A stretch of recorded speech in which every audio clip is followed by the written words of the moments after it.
bergaduh hari-hari, buruk sangka dengan mak sendiri, khianat kawan di pejabat, penuh dengan musibah hidup. Heran apa, kamu solat kamu pun ubat dan kunci dia solat. Nak rasa lagi dengan izin dan kehendak Allah, wallahu alam, solat 5 waktu awal waktu mesti nampak perubahan, insya-Allah mesti nampak.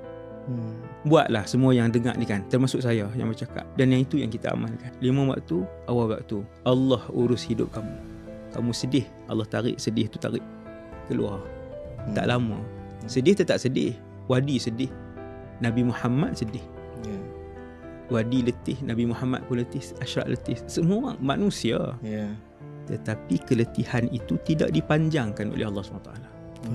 Itu. Jadi kunci dia. Kunci dia sebenarnya zikir ada ribu zikir. Ribu zikir. Pendek yang saya sebut, semayang. Solat 5 waktu awal waktu.